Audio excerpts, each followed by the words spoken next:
لبيك اللهم لبيك لبيك لا شريك لك لبيك إن الحمد والنعمة لك والملك لا شريك لك।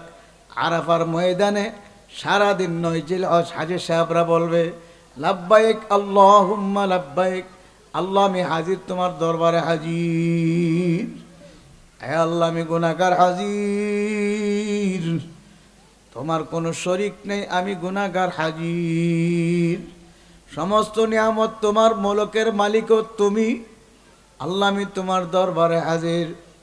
বন্দা আমার মালিকের দরবারে চোখের পানি ফালায় ফালায় যেমন হাজিরা দেয়, আমার মালিক তখন ডাক দেয় বলে বন্দা বান্দি তুই যখন আমার দরবারে হাজির হয়ে গেলি, আমার দরবারে হাজির হয়ে গেলি, আরে বন্দা বান্দি যাও, আমি মাওলা তোরে মাফ করিয়া দিলাম।